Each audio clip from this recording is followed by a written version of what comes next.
100% it sure does, David. And yeah, I think first time for me seeing, well, actually, not the first time I've seen V8 racing here. In fact, I actually was watching and responsible for broadcasting some last night elsewhere. But yeah, first time with the Vets. It's going to be interesting around this place, I reckon. What I saw last night, just to put it in context, even with a small field, a lot of single file racing, and it was pretty difficult to make overtakes work around here.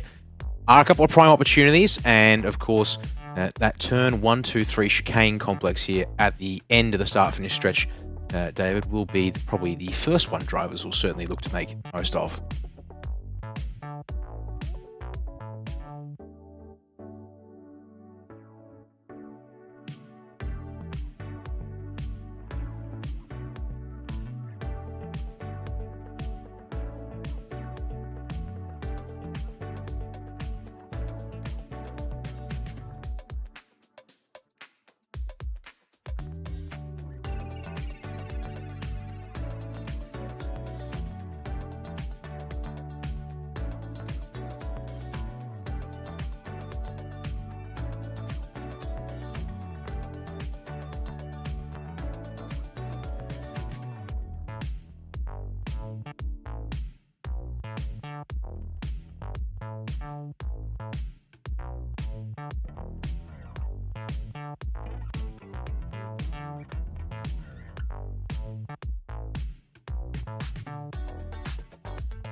Yep, right there on the inside of the circuit into turn 1. So it will be a jostle for space. In fact, from what I can see here at the track, there is no blend point unless the Kona just missed it there. I was watching some drivers in the middle of qualifying, well, the end of qualifying now. So really, once you come off the limiter, you are free to come out onto the track as you so wish if you're looking to try and make the most of it.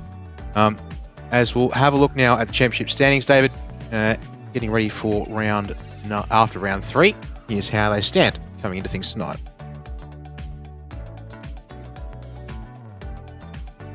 He's up top, 557 points ahead of Sean McNamara.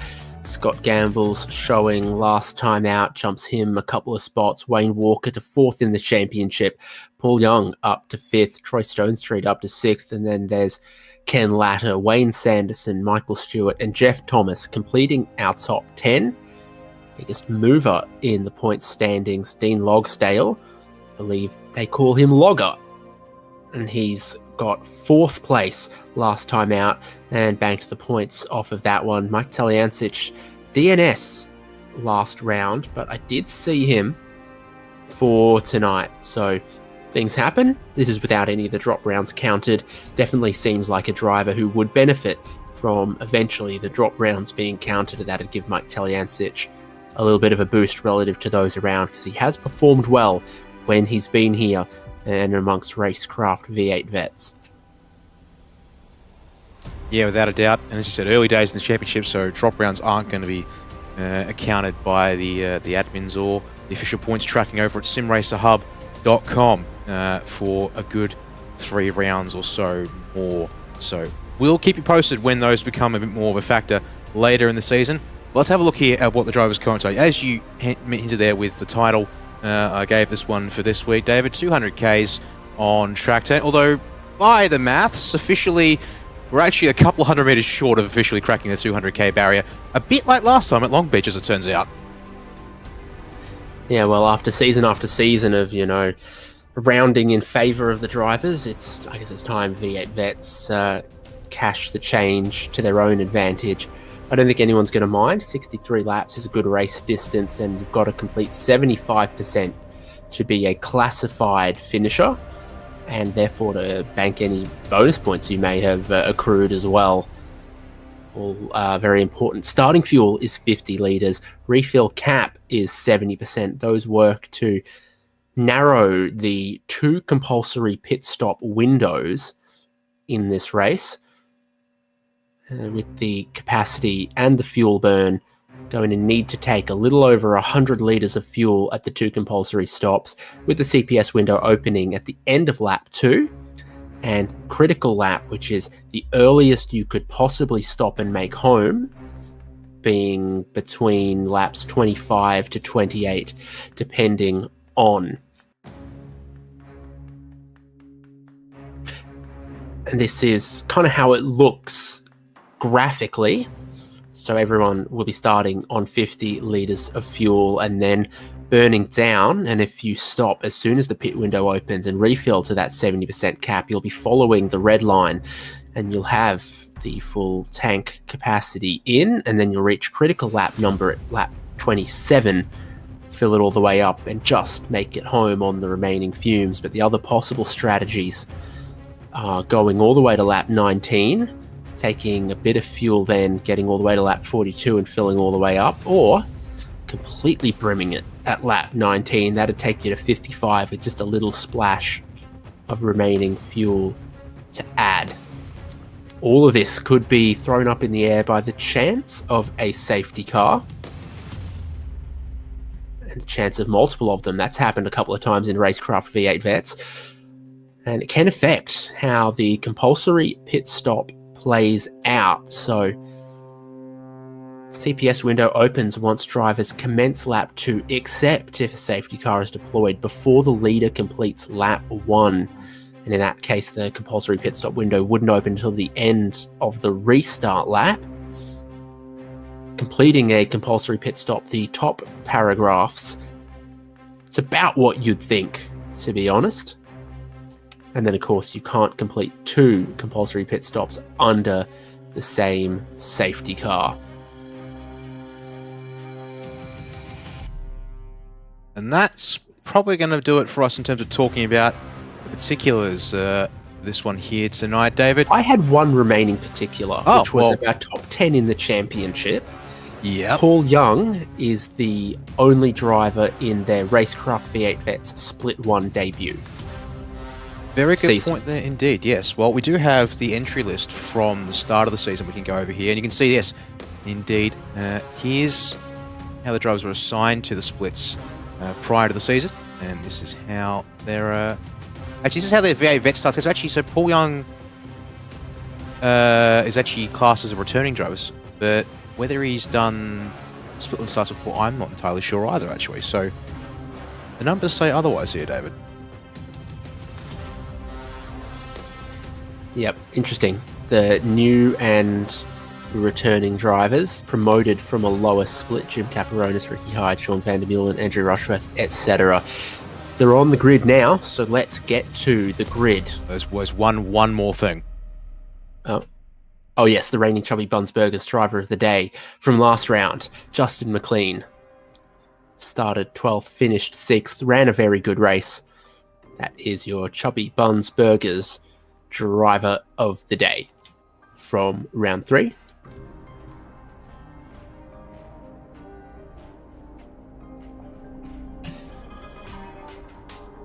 To the grid, it's Jordan Ross on pole position again, but 0.03 of a second clear of Wayne Walker around this just over 3 kilometre circuit. The times are so tight, and every tenth, half a tenth, quarter of a tenth of a second matters. Dean Logsdale and Mike Taliancic are on the next row. Ken Latta and Troy Stonestreet will start 5th and 6th. Scott Mackay is 7th with Michael Stewart in 8th. And the top 10 has Christopher Burridge and Justin McLean.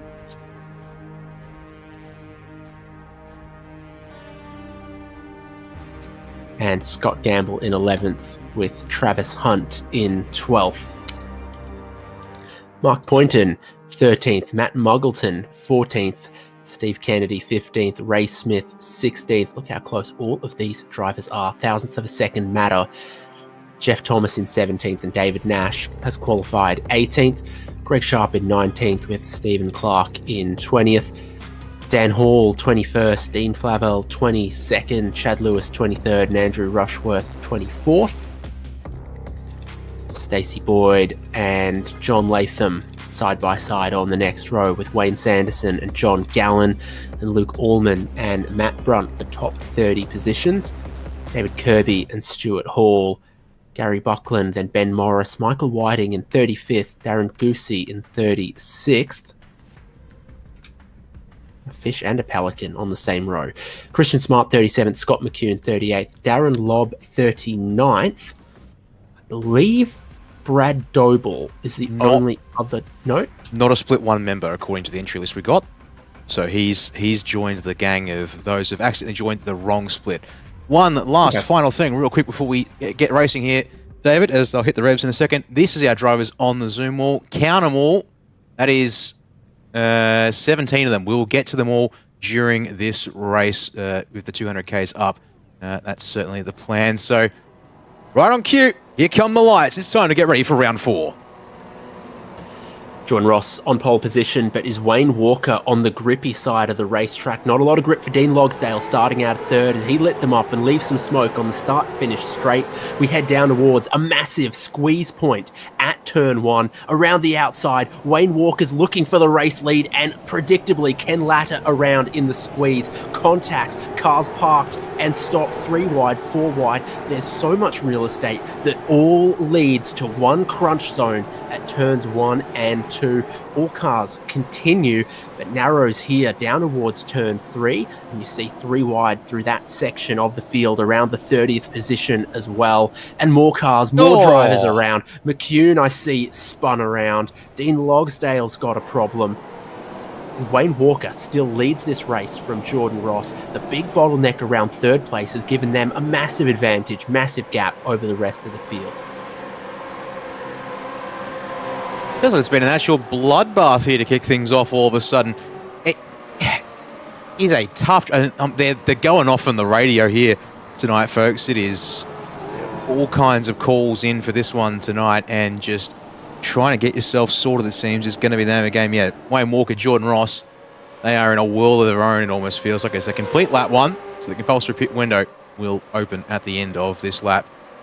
So they'll have the freedom to come in early if they so wish. Great launch from Wayne Walker, and he leads us now. Jordan Ross in second.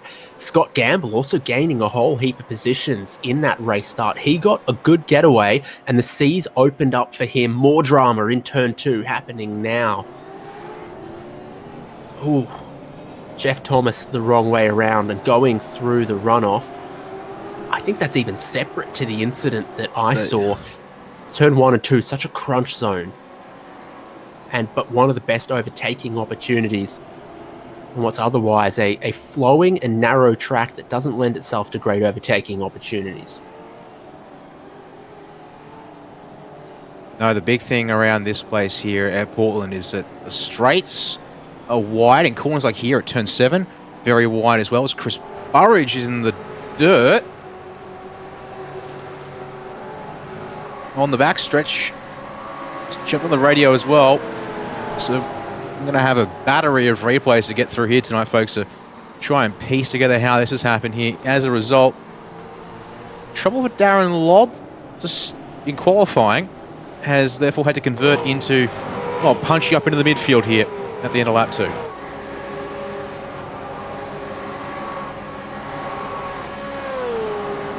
Wayne Walker still holding on to his lead of this one. We go through turns 1 and 2 again. You can cut so much of that curb at turn 1 without any penalty, but then you've got to be careful how much you cut of turn 2, and then it narrows here. You've got a triple apex right-hander, so Darren Lobb gets the first apex. I think he gets to the second apex, and then a touch of the brake to turn in for the third apex. You want to stay relatively tight through there for a long left-hander. Now the track opens up with a bit of width again.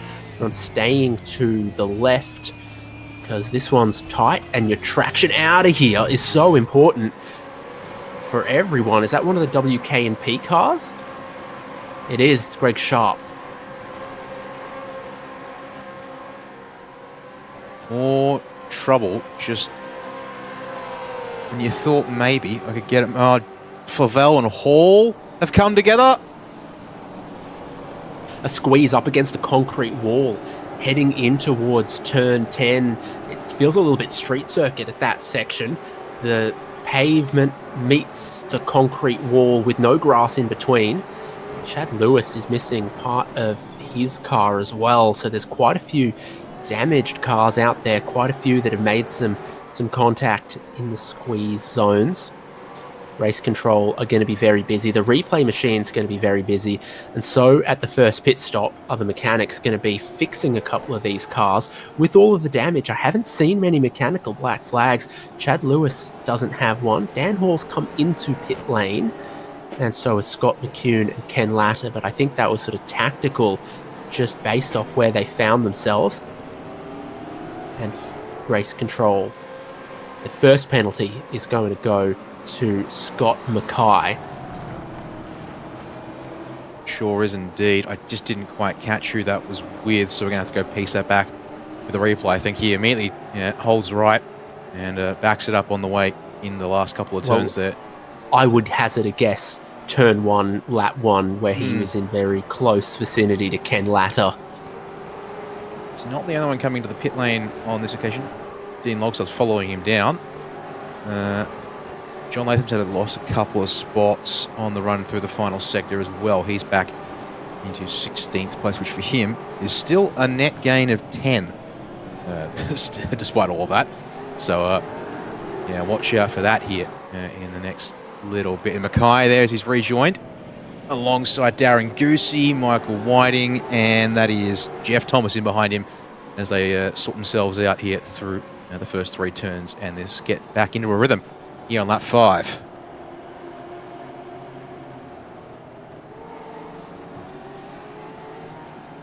Bit of a log jam at Mike Taliancic in 3rd place. His last lap, half a second slower than the leading duo. They seem to have this circuit new to V8 Vets this season. Portland International Raceway all figured out. And there's a few other drivers just struggling to have race pace and have it figured out when they're having to fight for position, having to have their shoulders out. There's a couple of corners where you want to use all of the width of the road, but they're struggling to do so. Turn 7, turn 1, for example, and in the thick of the fight right here, we take a look at Stacey Boyd's perspective. Turning into turn 1, you can go all the way across that curbing on the right, but on the left here, you've got to show it a little bit of respect. Power line's close to the circuit there. Careful flying your drone. Stacey Boyd then turns into turn 3 with Wayne Sanderson and Matt Muggleton behind. Chad Lewis is up 11 spots. Stacey Boyd is up 12. Wayne Sanderson is up 13. The seas have parted with a handful of the incidents we've seen so far to give a big chunk of positions to these guys. But there's Muggleton down the inside of 7. Can be an overtaking opportunity, but it's also where we've seen some crashes when there's side-by-side contact like happened there. But when a nose gets to a tail, you can spin another driver around. Give Stacey Boyd a bit more breathing space as Muggleton and Sanderson cost each other time. And another important thing that just from watching that moment there, we're on board with Boyd, looking back at Matt Muggleton, you can cut the inside of the start of the backstretch, a little kink back out to the left. But there's a bit of road there over the curb on the right-hand side, David. You're clearly free to get through that without any penalty from iRacing. And it would appear that from race control, they're not going to be looking at it close, which I actually do like to see, that if iRacing is going to allow us to use the track limits here tonight, let's let the drivers use those limits without over-policing it, in my mind at least. A cynic would say iRacing have scanned this track as they're preparing to release their standalone NASCAR game. And a cynic would say they've given us NASCAR's track limits here. They'd also probably not be wrong. Is what a cynic might say. Darren Lobb up to 17th, 23 positions gained depending on how you count them. So he's moving through the field and has moved ahead of David Kirby, Ray Smith. Those are the cars behind him. It's got to move up another 2 seconds or so to catch John Latham. So there's a bit of work to do to get to that next pack. It's got Chad Lewis, Stacey Boyd, Matt Muggleton making moves, Wayne Sanderson and John Latham. Fastest lap of the race at the moment belongs to Jordan Ross, but they've just backed the pace off a little bit at the lead. And your top 28 haven't pitted. In fact, your top 35 haven't pitted once you disregard Scott Mackay's drive-through penalty. So with the starting 50 leaders, quite a few drivers looking to run deep in the field. Matt Muggleton, we talked about gaining positions. Now he's battling side by side with Stacey Boyd through turn 2. The inside for turn 3 seems like it's going to be very important. track narrows here, and if you're just going to get into the grass on the outside, you're going to get run out of road, and that's exactly what Matt Muggleton does to Stacey Boyd, but then ends up in the marbles, and he's out on the grass, losing 3 positions compared to what he could have gained. Bit of an, yeah. Well, whether it was force the issue, actually a little unclear from those angles, or just tried to commit to the spot and didn't quite get it to work out there. So, yeah, as you said, losing out in the short term. Car's still in one piece, though, and that's probably just as important, if not more, at this stage, David, so he can get back on the attack, find a better way through. It puts him just in front of Darren Lobb. So if it puts him just in front of Darren Lobb, is he going to be on the attack? Officially, according to circuit, that's 2 corners, the final right-hander. I'm not sure where you demarcate between turn 11 and turn 12, but that's what they say. Heading into turn 1, this group, Darren Lobb brakes pointing kind of towards the apex rather than braking along the far side and then turning in. So that's interesting to see for him, and this whole group compresses particularly around Stacey Boyd and Matt Muggleton losing a little bit of time. It forms an almost unbroken group from 12th place to 23rd. All right, let's wind up the replay machine, I think, David, and start going through some of the big ones there from lap 1 and previous laps so far in this one tonight. Ken Ladders is the first, and oh, would you look at that? Scott Mackay in behind him, and that explains a lot quite succinctly there. As you can see, it's not the only, well, actually, yeah, not the only incident that to note there on lap 1. Stephen Clark, the Sandman, so he's on the outside of Flavel. Oh, they all stop. They just stop on the apex of turn 2, trying to sort themselves out. It's Muggleton's nose that spins around one of the JWM cars, and I almost feel like Muggleton checked up to almost try to redress it here. I mean, there's already half a car park there, but the concertina effect at the apex of the left-hander. So who gained? Surely someone has gone around the right-hand side of that car park and picked up a whole heap of positions. By the look of that, I can't really see anyone making massive gains. I think everyone got so checked up. Chad Lewis got a bunch. Okay, let's have a look. He went around the outside of 5 or 6 stopped cars. Let's have a look at this here then for Chad, up high. Yeah, so he's to the right-hand side. They're all stopped on the left of him, and he sort of sails around a few. That's where he gets a couple of spots. David Nash, I think, similar, is just up the road there in a silver car, getting some. Okay, not a great getaway from one of the JWM cars there. It's Jeff Thomas towards the back in the middle of that spot. This is okay, so more drivers. It just triggers a whole number of incident alerts here at turn 1. Including one for Stewie Hall here, because when he comes to a dead stop, that's going to trigger it. So we're going to go further on lap 1 just to see if there's somebody. Yeah, here you go. So middle of the lap, turn 7. Eyes on the Accelerate Sim Racing Adventure Rush with it in the white and orange. Darren Lobb's the inside. Oh, double spin. 4 wide is what it was. There's so much width on the way into that corner. Darren Lobb got to the apex and didn't push wide, but you're 4 wide, so what's Muggleton and Allman and everyone else to do? There's room for 4 cars to get to the apex. There is not room for 4 cars to get out of the corner. John Gallen was 4th of 4. It did not work out well at all. And then separate to that, same corner, later on. Oh, Gary, no. Oh, I didn't see it in his peripherals as they came around turn 7. All right, then lap 2 real quick.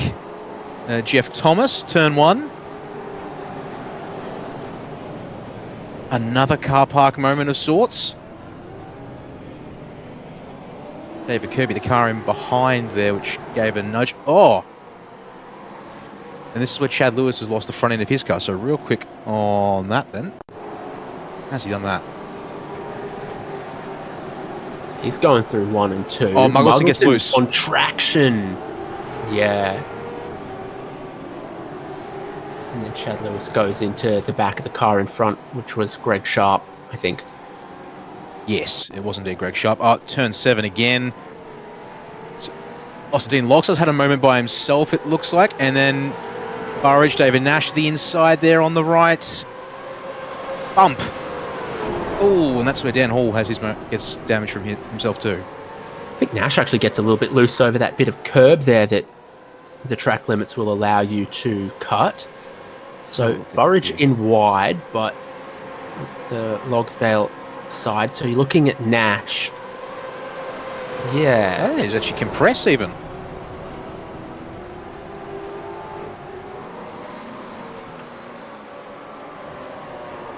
And then, yeah, so Burridge used a lot of spots from all that. Then lap 3. Greg Sharp also coming up into turn 7. Oh, big send from Dan Hall. Oh, that angle. Let's try this angle over here. One would say a day late and $1 short on this one, probably. Yeah, big open road. He gets to the rear axle, but I don't think that's going to be enough by race control standards. Also, I don't think he had any overlap before they started braking either, unfortunately, on that one. So it's the squeeze and the pinch points, turn 7 and turn 1, as we go back to live pictures. Lap 13, a 63, so 50 to go in the RaceKraft V8 Vets Pacific 200. Jordan Ross, I think, has had the chance to take the race lead, but continues to allow Wayne Walker to lead this one for the moment. So just sitting in behind, and then it's a lapped car directly behind them. Scott Mackay, who has served his drive-through penalty and his first compulsory pit stop. And around a track like this, pole was in the minute 11, minute 12 time. You can go a lap down so easily with lap times just over a minute. And we've had another coming together out of turn 7, heading towards the back straight. John Latham's been pinched around, gone hard into the wall, just managing to keep this car going to get it to pit lane. Front left suspension is no good, missing a whole lot of the front bodywork, but the engine still firing and ticking and taking him back to the pits. Oh no, he just gets the curb on his own. So you've got to either hop the curb or don't touch the curb, because if you get 50-50 like John Latham, you'll high side on the curb and get into the wall. So he's just 50-50'd the curb. Ooh. Lesson learned the hard way there.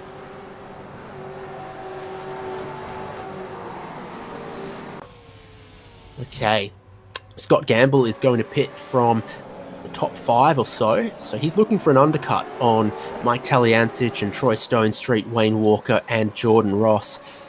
And with the fresh tyres Scott Mackay has got, you see the pace that he has directly behind your leaders.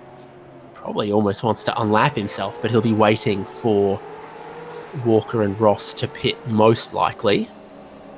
David Nash is going to get a black flag off of one of the replays that we saw. I think that was the sort of exiting turn 7. I think they're marked as turn 8 and 9.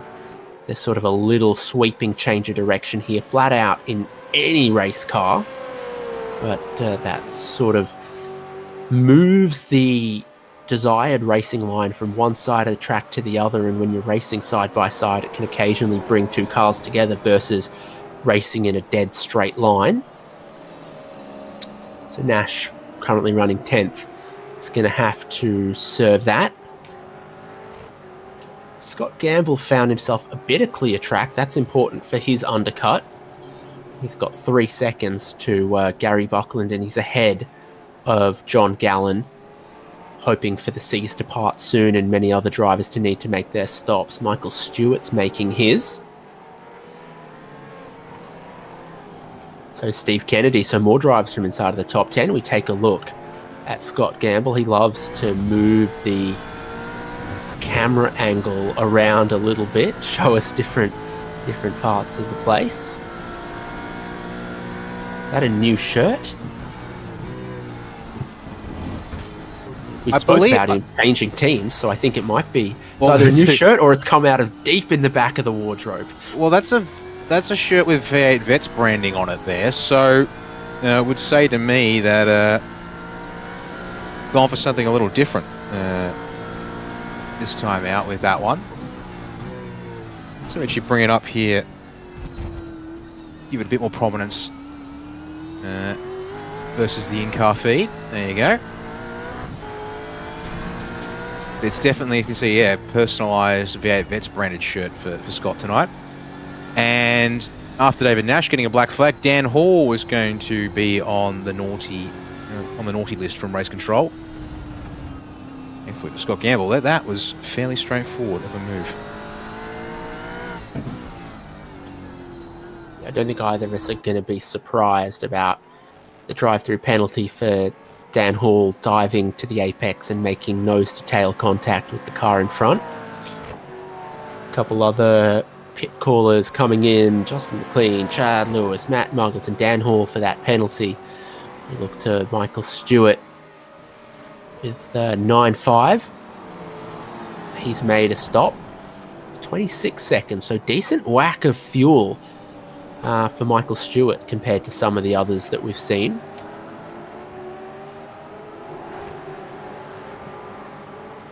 Yeah, one of our mid-season team hops as well, after we were advised prior to last week's race at Long Beach. And he's currently running now third of those who have taken a pit stop in this race so far, because Troy Stonestreet's jumped out as the net second driver on the road at this point in time now. In between Michael and Scott, because I was just going to point out to Stewart for being there second for now. And of course, Michael has the zoom camera with us here tonight, so of course it'd be appropriate to quickly check in on that. Although unfortunately tonight, David, greatest racetracks of the world doesn't really get a feature here. We've got to assume Portland is on it. Maybe that's a relatively generous assumption. It might be, yeah. Michael Stewart racing in VR. He's also got the sort of wind machine to the right there. Also at other times of the year probably helps him not sweat so much. That's one of the problems you can have with the headset on your head. You like a bit of a breeze going.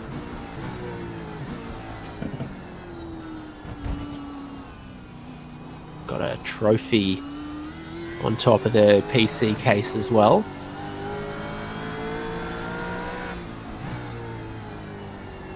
Jordan Ross is going to pit, but Wayne Walker stays out. So Ross is going to look to undercut. Mike Taliancic also coming in. Not left with many drivers left that haven't stopped. Ben Morris, Christopher Burridge, Sandman, David Nash all coming in. You're right on the limit of the fuel burn. You actually have to be slightly under 2.6 litres a lap to make it to 19. So that tells me there, Wayne Walker's done a nice job. He's paced himself, as you were saying, after the first couple of laps, and be able to make it work for him as a result. 40 drivers, but 38 pit stalls. I think I saw Jordan Ross come into the pit lane and have to share with someone who was in his box potentially. Now, the pole sitter would be sharing their pit stall with the 39th placed qualifier. It should loop around, yeah, it shouldn't.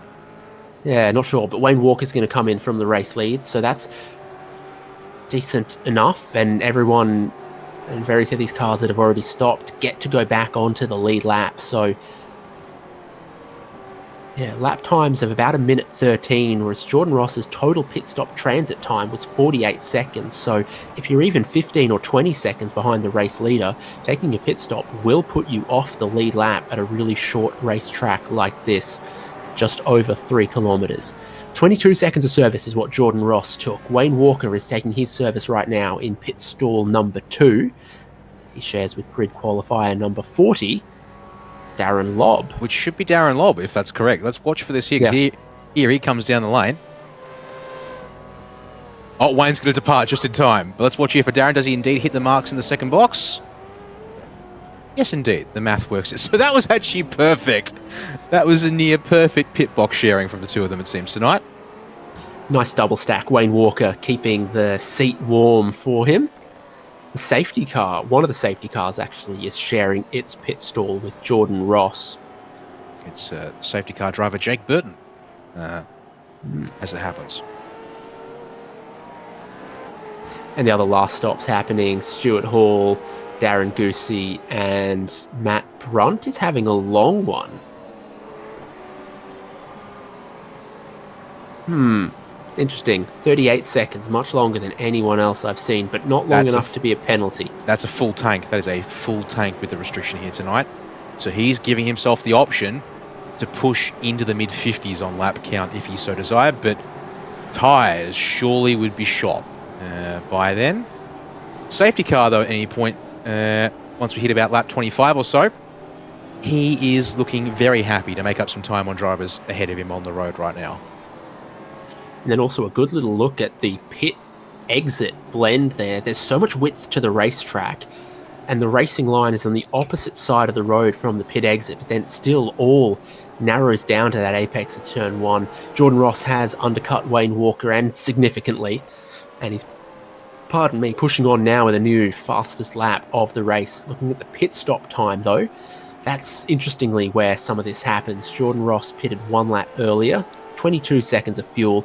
Wayne Walker 2.5 seconds behind with 2.2 seconds more of fuel. So in the adjusted, you'd say Jordan Ross is leading the race, but he also has a great opportunity to push further ahead, try to expand that gap. And it's what I think we were expecting from Jordan Ross with the patience that he showed in the first stint. Not a hint of attacking Wayne Walker for the whole time, just sitting, running Wayne Walker's pace, and now chooses to uncork it a little bit, and we'll watch over the next 10 or so laps which way that gap goes. Many battles have come back together now that everyone has made their first pit stop. So around Christopher Burridge, what's happening there? That is insane, from 27th to 33rd, because there are some quick drivers on the tail and in the middle of it. Burridge we saw get spun out of 9th place on qualifying. Throw that number up there for us as well, David. That's what by my numbers and my calculations on how these cars add fuel, that's the difference at the stops. So when you combine Wayne Walker going a lap longer plus 5 extra litres, he can probably do maybe another 3 laps. Definitely 2, 3 with a bit of saving.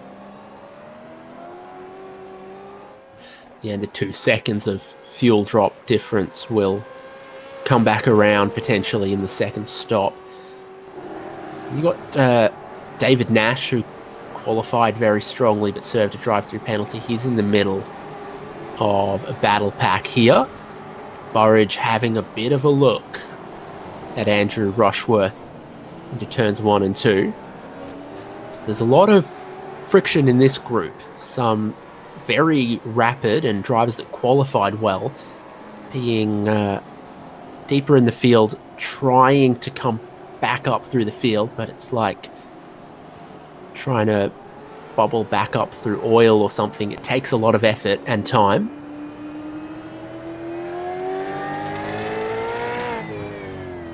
This is the turn 7 braking zone. The track opens up so much. They come to a late apex, and then things are narrow and difficult through this sweeping section and onto the back straight. Andrew Rushworth all the way up against the concrete the whole way around. Burridge has got a really good run. Oh, is that moving kind of under braking? If you come across and you leave a lane open and then Burridge commits to it, can you close that lane there? I wonder. I don't think you'll like that so much if you're Burridge, and it's tough to pass anyway into that chicane. Not a massive braking zone. You've really got to focus on traction off the final corner, turn 12, down the front straight here, cross the start-finish line and braking into 1. Burridge is fingers crossed for a mistake from Rushworth that is not yet coming.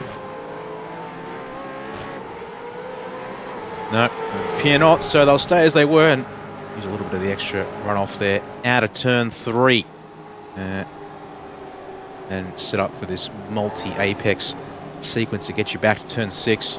Only 2 of them count as corners, apparently. I swear there's a third apex in there somewhere just to mess with so there's 2 corners where there's 1 apex, and 2 corners where there's 3 apexes. Same guy that did Road America corners here. Bit of a slide from Rushworth on the exit, so Burridge is going to get another great opportunity. Similar to a lap ago, we ride on board, and this time the inside is open for Burridge. I think Rushworth is missing some straight line speed with that damage on the front left. Haven't seen anyone out-drag that confidently. Burridge is able to do it in that section of the track versus Andrew Rushworth. Clark has cut the chicane, so the Sandman has to slow down. Got Matt Brunt right behind him, and I can see David Nash also looking for his opportunity to attack Andrew Rushworth. Brunt, with the heaviest car of anyone out on track right now, is not going to get that move done to turn 1. And gap check, Jordan Ross versus Wayne Walker. Wayne Walker has brought that down a little bit. So now I say on net fuel stop remaining, Wayne Walker is back into the net race lead with what he's done over the last 2 or so laps there. Just listen to Jordan's car here for perhaps a moment. Just see, is he backing the pace up a bit, trying to... Because again, I think he's in a fuel deficit too. And is he trying to just maybe minimise the deficit, keep the gap steady, but he's willing to sacrifice a little bit now? Let's have a look at the sector times. Practically level in the first 15 seconds up, which I think is basically turns 1, 2, 3, and the exit. Sector 2 taking all the way up to the end of the back stretch, basically. There you go, over a tenth through the middle part of the lap for Wayne Walker. Coming up to 1.5 seconds of margin, and it doesn't sound like J. Ross is really conserving the car here, David, or his fuel tank and consumption. No, and it's just little bits here and there, isn't it? Almost none of them more than a tenth, but it combines across the lap to be 2.5 tenths that Wayne Walker closes in on Jordan Ross. Didn't see any traffic or any other things for Jordan Ross that would cost him too much time. Of course, I think when we get to the back half of this race, lap traffic will be a big factor. 63 laps, and the race laps are just over 70 seconds. Average, the lap distance here is similar to Winton, but the lap time is much quicker. The average speeds are really high. There is the track map, and so there is nowhere that you are going to find a clear breath of air except just in front of, well, actually just behind your top 2 is where there's the most space, with a 10-second gap from Wayne Walker to Scott Gamble. Now, as we keep our eyes on this battle between first and second, Wayne Walker closing in yet more again, it's worth thinking about third, fourth and fifth. Scott Gamble was one of the first pitters, used that tyre undercut. I think Troy Stonestreet, maybe even Michael Stewart or Mike Taliancic could come back at him.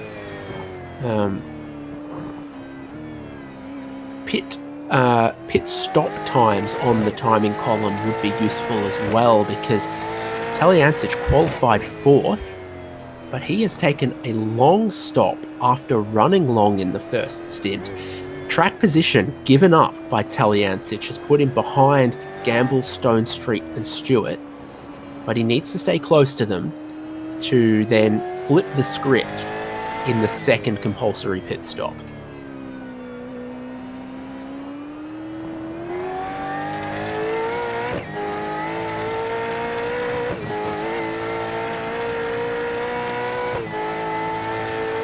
Last lap, Wayne Walker, the only driver in the minute 12 seconds in the field.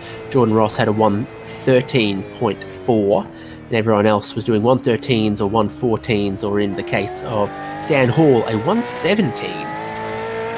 He's got some issues after his drive-through penalty, I think.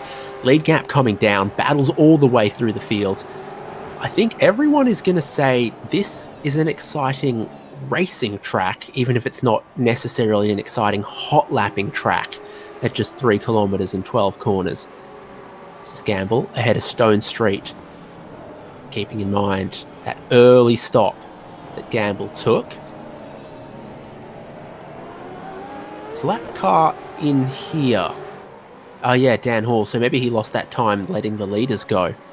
Stuart 5th. Talyancic has got one of the Pacific cars. Whoa, not in front of him, sideways in front of him. That's going to cost time for Talyancic as John Gallen loops it around and impedes Mike Talyancic just a little bit, I dare say.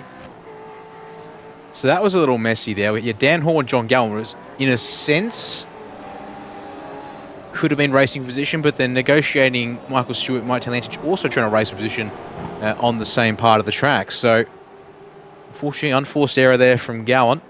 See him go around there in between turns 4 and 5 and lose a bunch of the time he was looking to have as part of his fight there for positions.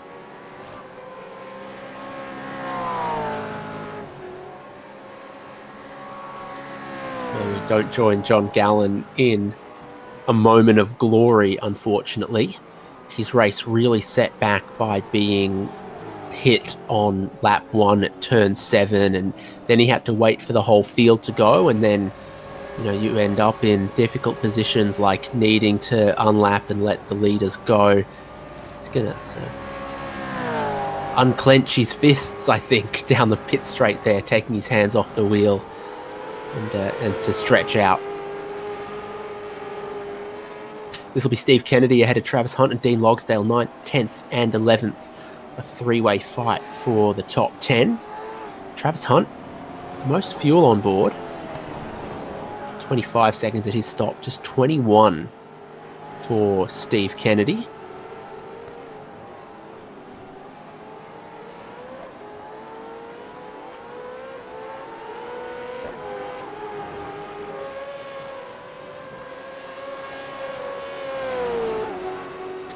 Look at these guys. That's Travis Hunt on the left. Dean Logsdale on the right, presumably. Indeed, yes. He's flying the United Kingdom flag. Of course, almost everyone is flying the Australian flag, exceptions being Dean Logsdale, UK, Mike Talyancic, New Zealand, David Nash, New Zealand, Darren Lobb, South Africa, and Stacey Boyd, United States.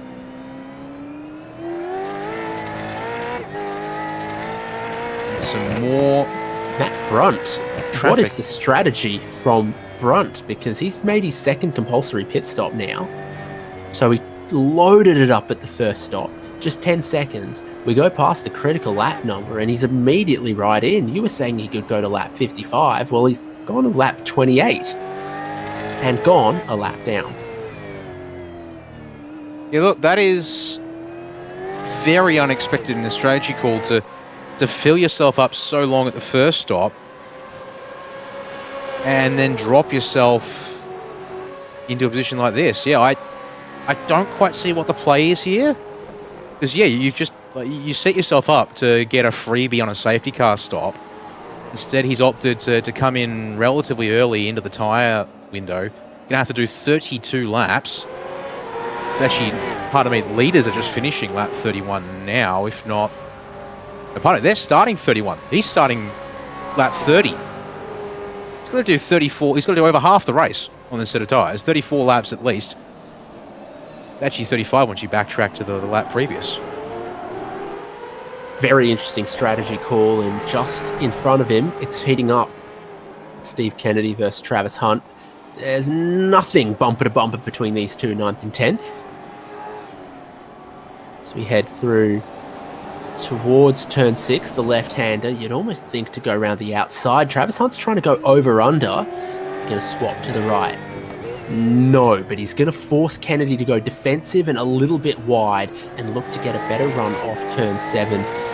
Turn 8 here, they're sort of splitting each other. So Kennedy cuts all the way to the right-hand side, and Travis Hunt wants none of that curb, wants a bit of clean air heading down towards turn 10, the left-hander. Oh, then I guess that's 11 and 12, is it? I'll have to count the corner numbers again at some point. But a whole lap goes by and still Travis Hunt can't make the move that he was looking for. No, and speaking of moves, we need to say goodbye to the battle for ninth, because quietly, this has become the battle for the race lead. Wayne Walker is in his element here this week, I have to say. Giving himself a great opportunity here, because we think strategy, he has a subtle upper hand, and he has been hunting down Jordan Ross ever since they pitted 12 and 13 laps ago. Basically every single lap, Walker's just taken a 10th, taken a 10th, taken 2 tenths, taken 3 tenths on lap 30, and you're just starting to approach a hint of traffic for Jordan Ross. Some of it pits out of the way, so Andrew Rushworth goes for his second stop and clears the path for Jordan Ross. But if it stays green, this is what the whole rest of the race is kind of going to look like for Jordan Ross and Wayne Walker. Quite a bit of lap traffic to deal with, and more than we are used to seeing from RaceKraft V8 veterans. And on that occasion, there you go, Jordan Ross finding the upper hand on the lap counter, getting himself back quarter of a second on what has felt like the ever forward marching Wayne Walker in this one tonight. So let's look at the map here real quick for them. Look for cars here, 143, 217. There they are, just passing by the lower thirds. So you've got Stephen Clark and David Nash, the next two cars in front, 76 and 96, sorry, 801. John Latham just ahead there. So a little bit of traffic now, and then you start really getting into the meat and potatoes of it there as those groups approach turns 1, 2, 3. Oh my goodness, they've animated the Max Light Rail train on the outside of turn 12.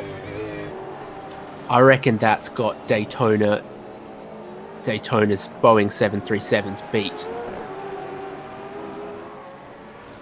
So there's a couple of ways to try to beat the traffic at Portland International Raceway. The gap it's not like Jordan Ross is particularly slow tonight. These two are pulling away from the rest of the field. 14 seconds from Jordan Ross, the race leader, to Scott Gamble in third, and Troy Stonestreet fourth. Mike Taliancic has dropped a little bit of pace to Michael Stewart, 5th and 6th as well. So, questions all around all of the Synergy Sim Racing drivers. Taliancic's strategy, Brunt's strategy, and Jordan Ross, is he managing, conserving, and going to surprise us at the final stop? Or is Wayne Walker going to be the new king of Portland? Well, earlier, it didn't sound like there was much saving happening with J. Ross. Let's ride a ball with him here for a moment and see what we can make of this. Anything's changed. No hint of it in turn 1. He's got to keep an eye on his markers and his references, and less of an eye on these cars in front. You pointed out it is Stephen Clark and David Nash that he will come up to lap probably by the end of this lap if he's got enough of a pace advantage. So 1 apex, 2 apex. Jordan Ross gets his right-hand side tyres to them all. Stephen Clark is struggling, but here's what we're going to cut some slack for the Sandman. This is his first race on a new wheel. 15 years of iRacing on a Logitech G27. He's just made the upgrade to their direct drive wheel, and so maybe his arms might be getting a little bit tired in the long corners. I think he's signalling he's willing to get out of the way of Jordan Ross. He moved way off the racing line, but Ross wasn't close enough. So maybe on the front straight here, Ross, this isn't what he wanted. Oh, maybe he's trying to signal I'm going to pit, because that's what he does. Just parks up a little bit. Important to note there also, top speed is achieved into turns 9 and 10, the back chicane. David Nash is able to peel hard right and get out of the way. But they're also on the fixed setup tonight. They are hitting the red line there into the back stretch. So there's not a lot of headroom left on the ratios tonight if you get a really good run off of turn 7 and some slipstream to boot, because you'll be slamming into the 7,500 RPM limit of these motors, it seems. Yes, so everyone's VMAX through the speed trap tonight is 266 kilometers an hour. So there could be useful to have a little bit more. Only exceptions to that are some drivers that I think I've seen with some damage. So 264 for Chad Lewis. Maybe since fixing the car hasn't had a nice slipstream through that part to just hit the high score that everyone else is on. So we're within the window to stop and make it home past the critical lap, but no one quite wants to jump for it yet. Not our leaders, Jordan Ross or Wayne Walker, because if they are worried about traffic, well, my goodness, they'd put themselves into a lot more traffic taking their second stop now. But Scott Gamble is going to do that. So Troy Stonestreet goes up into third, Michael Stewart up into fourth, Taliancic up into fifth. Scott Gamble, who was one of the first drivers from the top 10 to make their initial stop, will be the first driver from the top 10 to make their second stop.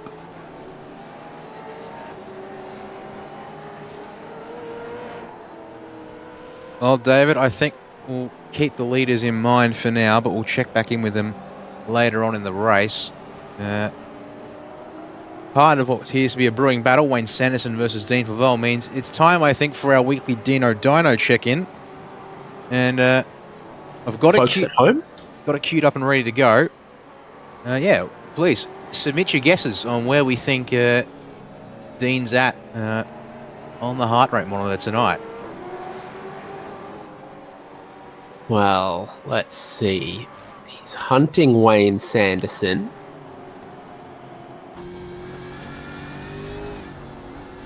It's a new track, but it's got a long front straight, long back straight.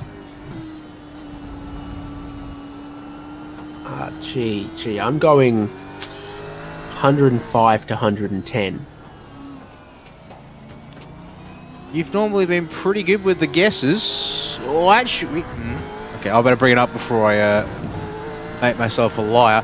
That was sitting in around 95 pretty much the entire time I had it queued up off-screen waiting to bring to it. Lo and behold, we get along the backstretch and it picks up just over 100.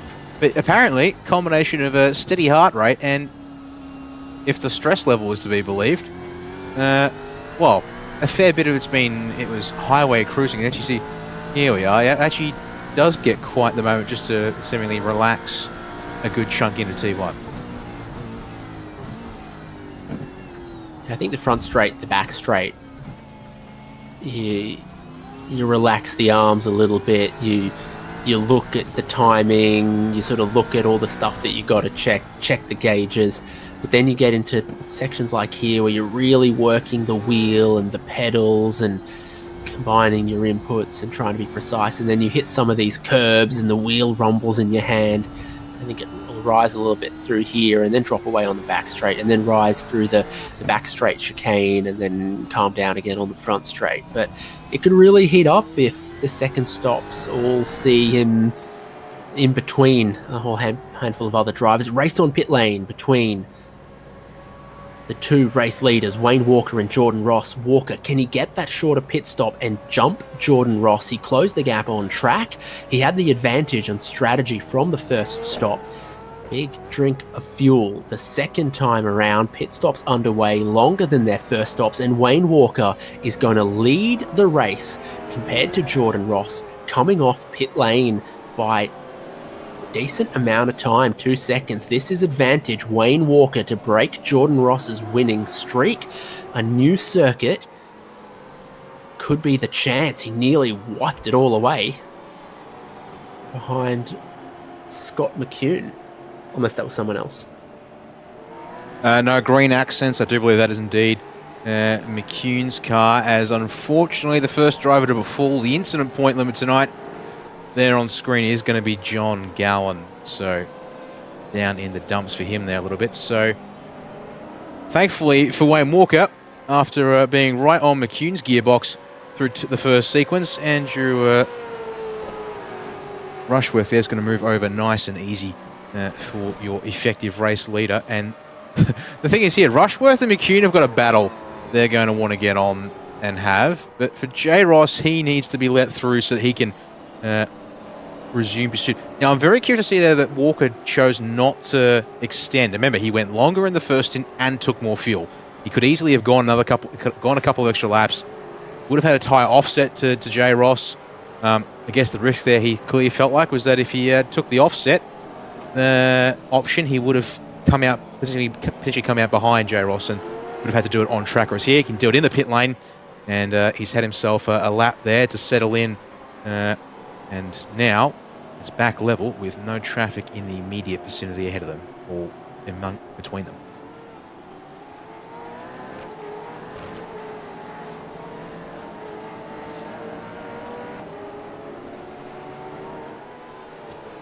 Yeah, just over 2 seconds between them is good advantage for Wayne Walker if he can show that middle stint pace again in this final stint. 23 laps to go for them.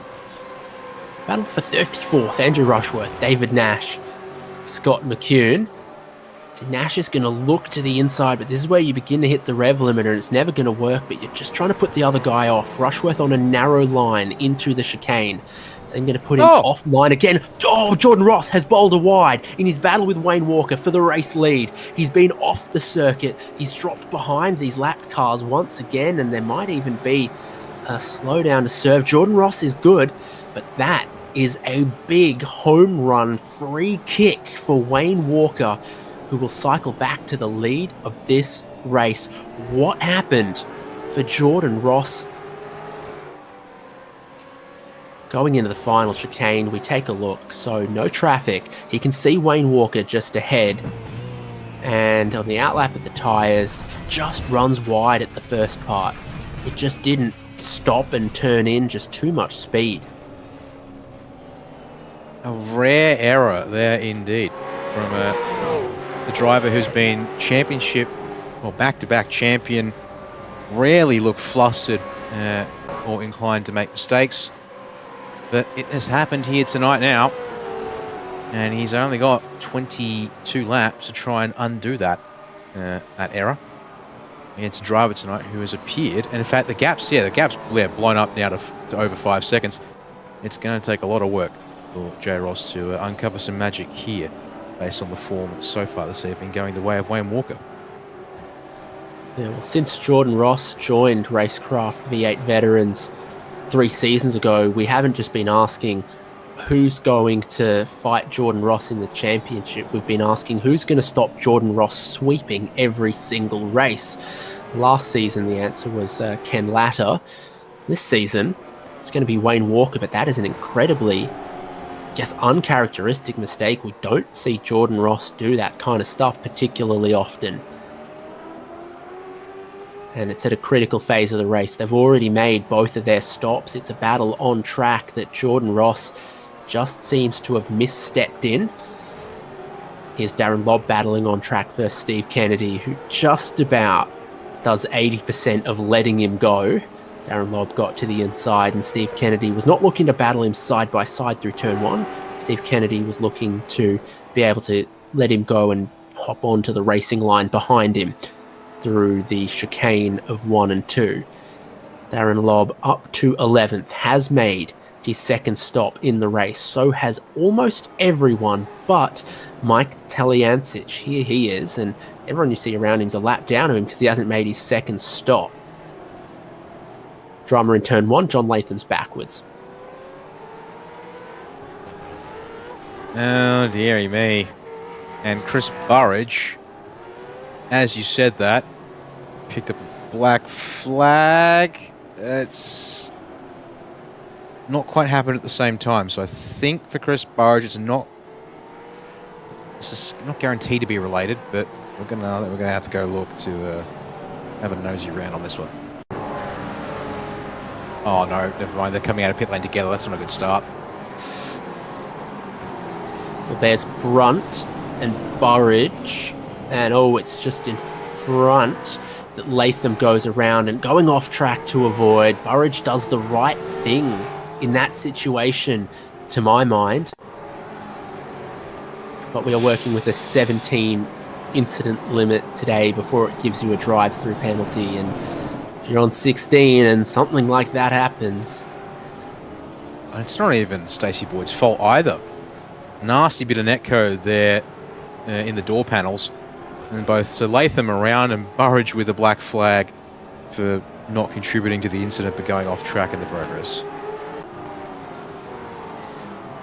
Crazy to say, but it would have cost him less time to park and stop on track than to go off track, avoid the incident, and take a drive-through penalty. It's about 24 seconds here. Andrew Rushworth just cut that first chicane. Here's John Latham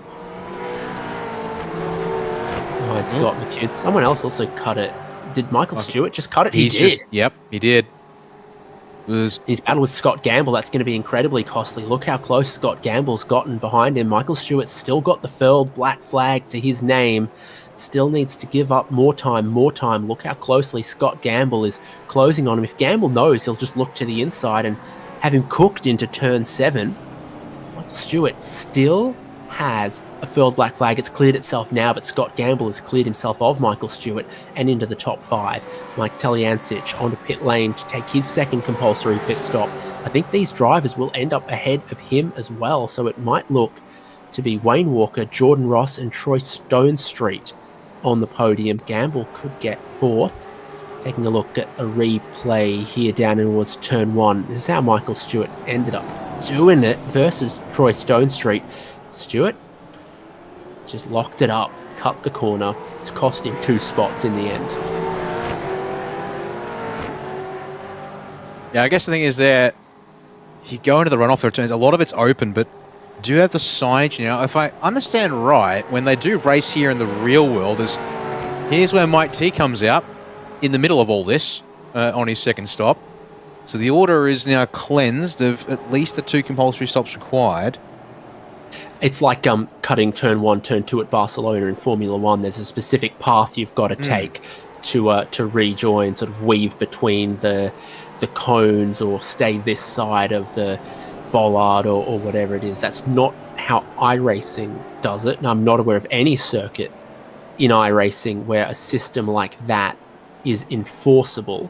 Instead, it's just the typical, you've got to slow down and give up the time gain. So it looks like Stewart was probably judged as having gained a second and therefore had to give up about 2 seconds.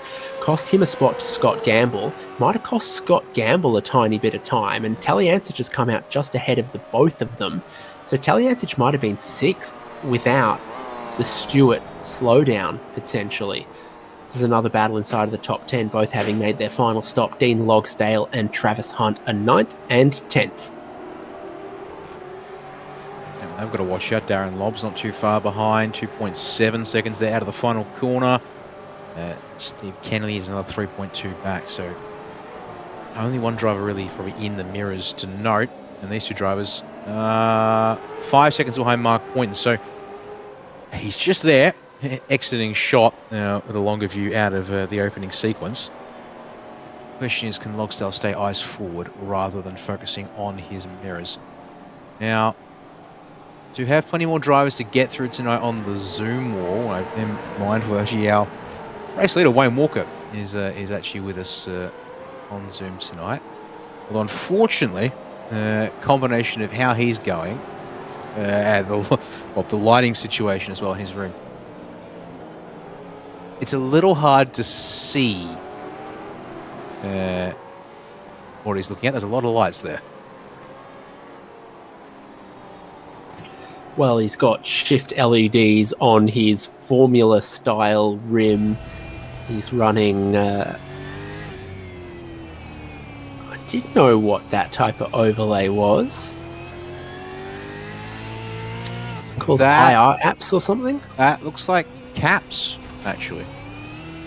Still used. At least that's what's on his screen. Yeah. And then something else for the dashboard, I believe.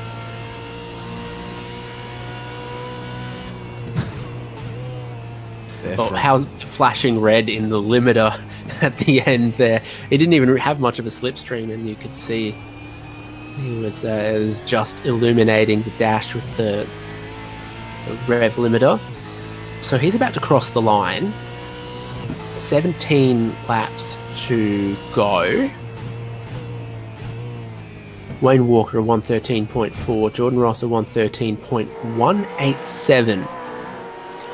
Jordan Ross, I don't think, has given up on this one, but he needs a similar mistake out of Wayne Walker.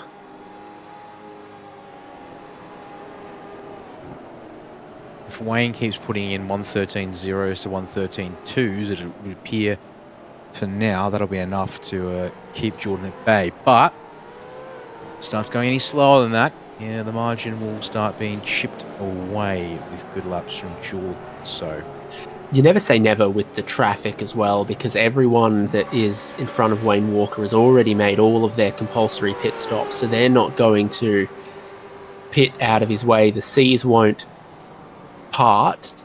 He'll sort of continually be closing in on these cars and then relying on them to step sideways to make things easy for him. Mike Taliancic, with that tyre offset he's given himself, has left Scott Gamble and Michael Stewart behind, and he is breathing down the neck of Troy Stonestreet. That's the black and purple WK&P car. Mike Taliancic in his typical green with Synergy Sim Racing, and with 6-lap newer tyres than Troy Stonestreet. Look at the traction he's got off the final corner, easily able to pull a bit of a side draft, get an overlap. Just a tiny bit of an overlap heading down towards turn 1. Stonestreet knows he's there and brakes earlier. Taliancic back into the podium spots with a perfect move.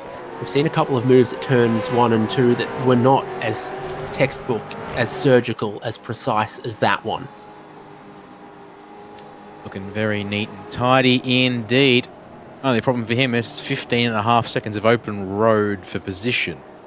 Oh, it's not open road though. It's very much a misnomer tonight, as you said, with all the traffic mixed up here. Cars on their final runs home, just trying to find their own bit of real estate. Which, with 38 drivers still circulating, we actually lost Ken Latta pretty much off the well. Yeah, he only completed how many laps? 11 before 10. Parking it and retiring. You see 10. Okay, so how about that there? He was on lap 11 and he boxed it, right? So he's the only driver to have called of the night early who should be here. Zero laps completed for any of the safety cars.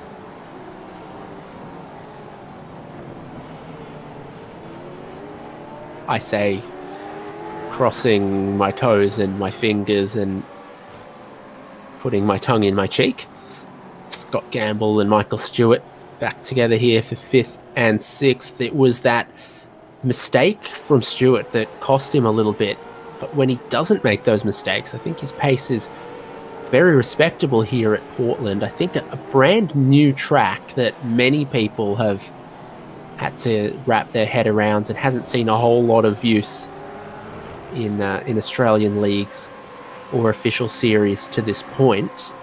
It changes the field a little bit. It's still, familiar faces in the top 10, top 15, but it's given Wayne Walker an extra joker in his hand. Certainly working out pretty well for Michael Stewart as well.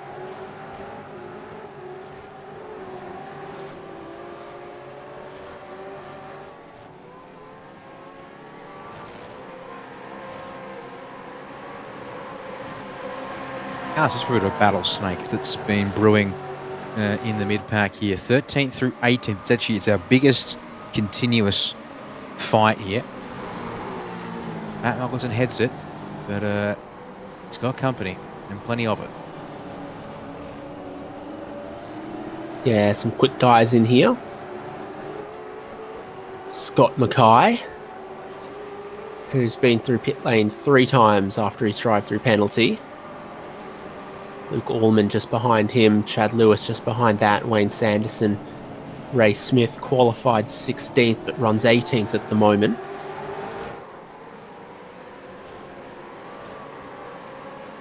Looked like Luke Allman got a really good traction out of turn 2. There's almost so much space after the apex of turn 2 that you can get lost in it. You often see they're not really tracking all the way out in 2, and it seems to be a little bit slipperier than the conventional circuit, as it's a newer addition to put a chicane there. And Luke Allman did a really good job with it. Out of turn 7, he's done okay. We look backwards from his rear wing at Chad Lewis, and we look on board with both of them. Lewis has got the track map up in case memorizing 12 corners is too many. Oh, not good drive out of the final corner for Allman. And there's a crash in front of them. Oh, no. A check-up. Scott Mackay goes around, and that nearly claimed more as well. Chad Lewis has moved up through there. No, not Chad Lewis. Maybe Chad Lewis. But drama for Scott Mackay. Is that engine blown, or is he waiting for the traffic? No flashing yellow light. So the engine's still alive. So enough time for drivers to see him and get around him, thankfully. I think, yeah, he's just waiting extra cautiously. There's a gap now if he goes for it. Oh! Didn't quite get it. Come back to him and hopefully he can extra get that car in the meantime. Let's give him Matt Muggleton a breather. And now the snake goes from Chad Lewis back here to Ben Morris. Yeah, plus 14 positions, Ben Morris, in this race, so from 34th on the grid. I was going to call him out as another one of the drivers who seem to have made a little bit of a jump with the new playing surface of Portland International Raceway. My, oh my, does he stand to potentially gain a couple more spots at the tail end of this snake as well. Chad Lewis, Luke Allman, Wayne Sanderson, Ray Smith, the Dino Dean Flavel. See, this is the kind of thing that'll move you to 120. Little lock up smoke. Everyone makes the corner in front. It was just in front of Ray Smith, I think. Not right now. Okay. Well, Flavel's only just joined this fight. So there's a chance that we can move the dyno up a little.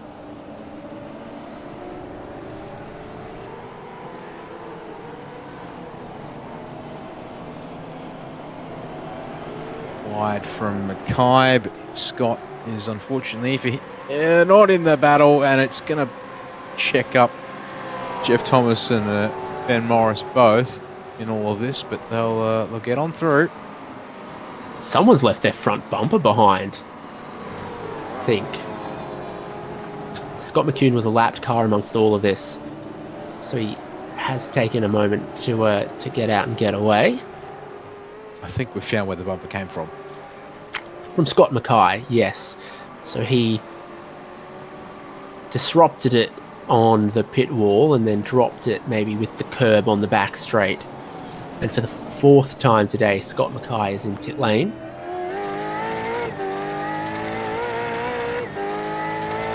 Which is actually kind of crazy. We've not had a safety car intervention. He served the drive-through penalty. He went to a 3-stop strategy. Actually, sorry, 4th time down the lane he had a drive-through. Ignore my ramblings. I thought I had, actually only had him stop twice in his box.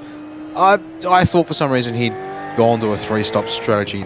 Drivers who have done so have been Scott McCune, John Gallen. Gallen had the incident limits, and Luke Allman gets a drive-through penalty For the incident with Mackay. Yeah, for his part with Mackay. We were looking the wrong way from on board Luke Allman's car at the time.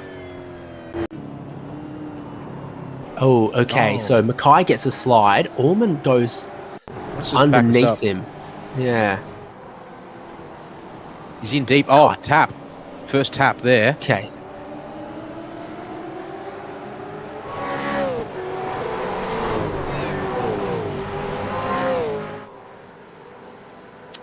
Just trying to pick my angles. Chopper might be our best shot to see this one through again. See it. Nudge.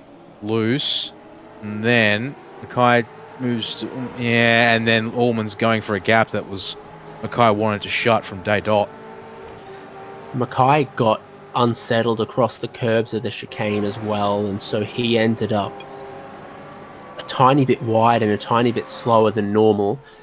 That's where he got the tap from behind from Luke Allman, who then...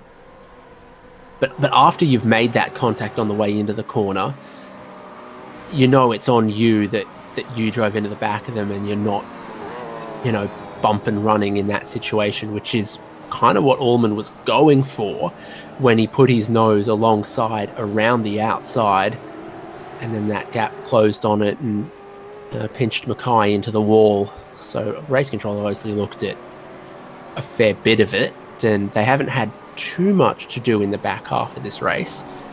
So to think that they were probably already aware of what had happened before it was even dobbed in, might have been just keeping an eye on that battle like we were at the same time.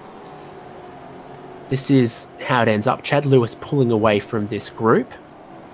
Obviously, Scott Mackay and Luke Allman out of this group. It's Wayne Sanderson just in front of Ray Smith, Dean Flavel, Jeff Thomas, Ben Morris. And Sanderson looking like he's under a fair bit of pressure from Ray Smith at the minute. Other battles, David Kirby, Michael Whiting.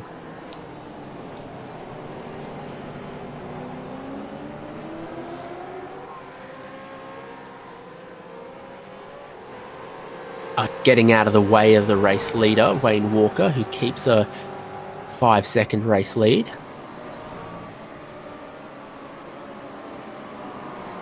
Yeah, this is our last battle on the lead lap. Well, not anymore, I guess. Between the fishy cars here tonight. David, one of our regulars on Zoom all season long, as well, of course. It's been a bit of a... Well, he still picked up 10 spots, so it's like it's not been a bad night, David, I guess. It just didn't start, I guess, as well as he'd like, I'm sure. Sort of be the position you'd put it all in. Yeah, and with that, half of the field is a lap down as well. So that's the relentless pace that we've seen from Wayne Walker and Jordan Ross, but also how a tiny bit of time loss at such a quick racetrack so easily puts you the lap down. Only half of the field is still on the lead lap to Wayne Walker right now. So you've got... How much fishy team orders do you want to have when Stewie Hall has closed up right behind you like this? That's a good question, yes.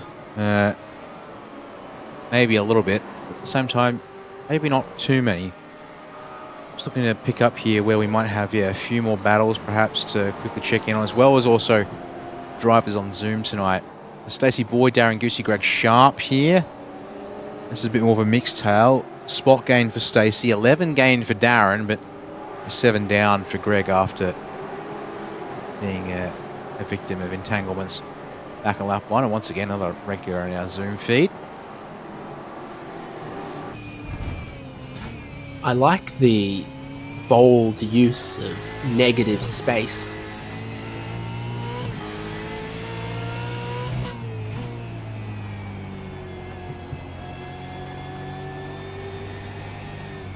Well, that's definitely one way to look at it.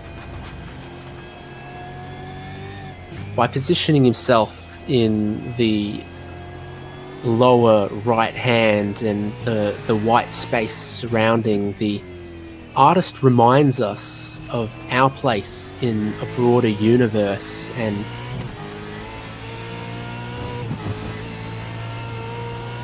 it's really clever how it then makes us, you know, reflect on things broader beyond sim racing. I can see that going well at auction. It's a bold and stunning, brave piece. Well, you dug deep to find the words for that one. And it's rather impressive, if I do say so, I guess. Now, actually, this is a little change here. we've seen Christian Smart on Zoom with us for a couple of weeks in a VR headset, but back to what we saw last season from Christian in terms of setup choice with the rig. Screens are back on.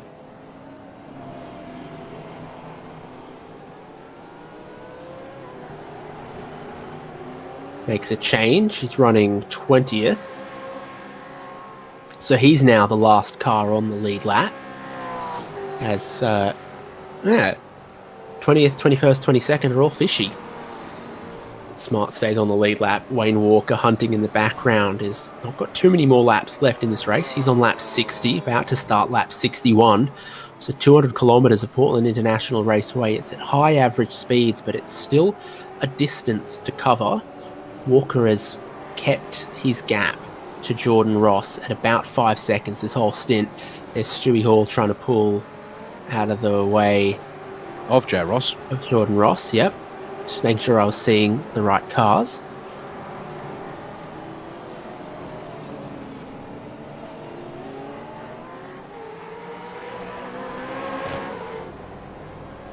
Going to heat up here a little bit, I'd suggest. Scott Gamble's been catching Troy, Stone Street, and then Michael Stewart, we know, still has some pace in his back pocket, but maybe struggling with confidence breaking into turn 1 after the lock-up and having a service slowdown before.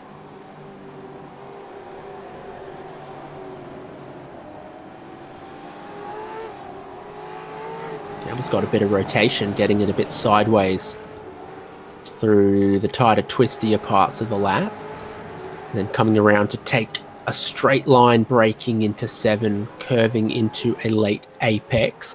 Different lines, Stone Street versus Gamble versus Stewart. Thought Stone Street carried more speed in, but was in a less prominent line for the exit, but then Gamble didn't get the perfect traction he would have liked, as everyone hit 266 k's an hour this time around. Close enough.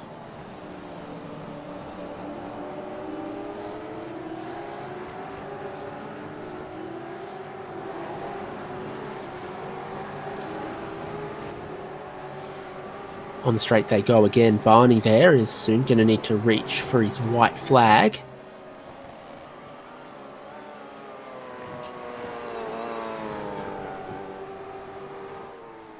Quickly finishing off the Zoom World Tour for tonight. Unfortunately for Dan Hall, it's been a bit of a rough one for him after early incidents and an early black flag as a result. Hasn't had the opportunity to recover this one tonight. So into the opening sequence he goes. A lap down for him as it stands at this closing phase of the race.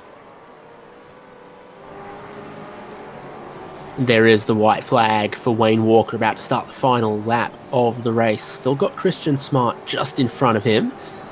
See if Christian Smart goes a lap down or not. Jordan Ross in second. Oh, someone hit the wall in the background. What's that exactly slapping the fence on the outside of the final corner? Lapped car of some description. I can tell you Michael Stewart still close enough to Scott Gamble here to maybe chance something on the final lap. Gamble's going to need to be consistent. Otherwise, he'll open up an opportunity for Michael Stewart to jump into the top 5.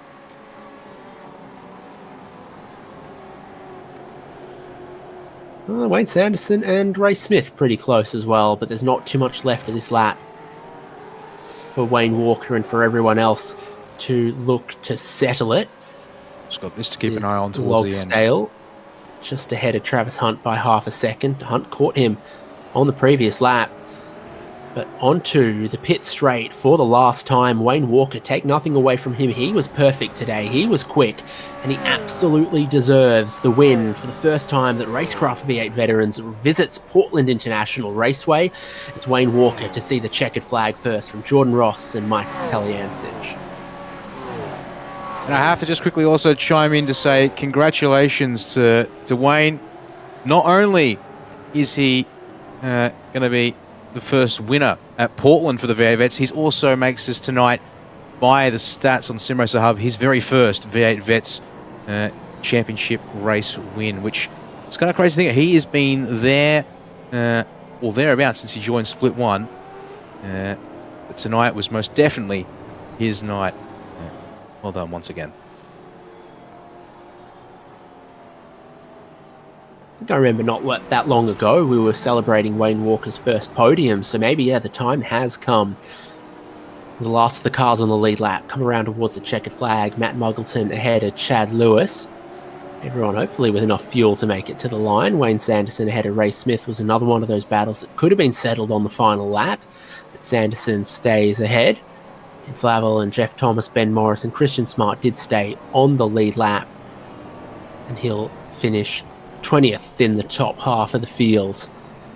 The chaos began lap 1 at turn 1, as you always expect it to at Portland International Raceway, and then eventually settled into a rhythm to bring us to an end of 63 laps. The chaos slowly abiding as it went on and on.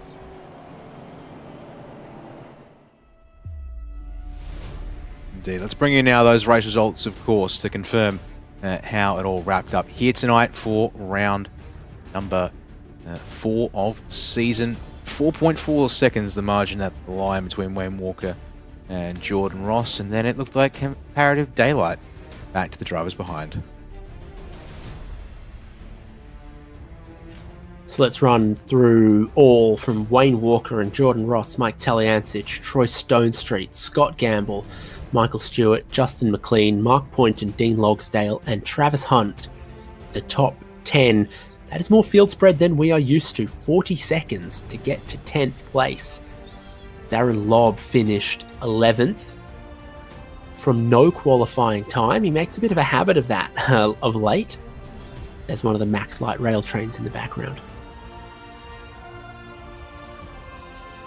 Indeed it was. So there's your top 10.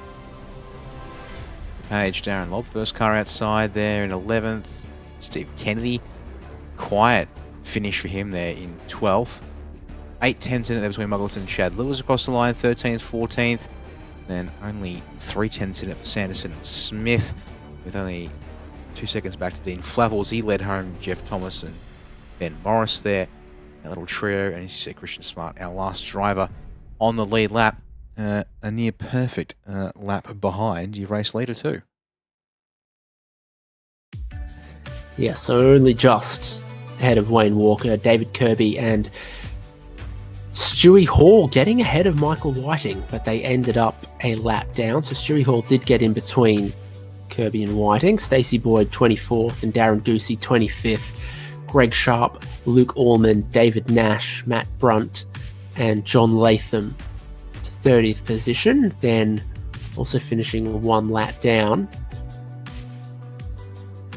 Christopher Burridge, Andrew Rushworth, Stephen Clark, Dan Hall and Scott McCune. Scott Mackay, some of the late race drama there, the damage that he sustained, 6 laps down. John Gallen 9 laps down. Ken Latter will not be a classified finisher, but everyone else will, by the looks of things. Yeah, that looks like it there, and given you needed to make it to 48 laps, yeah, indeed, the only driver who missed out on points tonight will indeed be Ken Latter there. So that's going to do it for the race results. Of course, time to that talk with our podium finishers here tonight, if they made it to the waiting room. I have indeed. I'll leave it with you, David, to pick who we speak to first.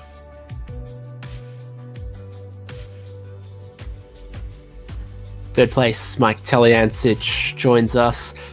Congratulations, a new track for a lot of people, getting adjusted to it. How did you find the 12 corners of Portland?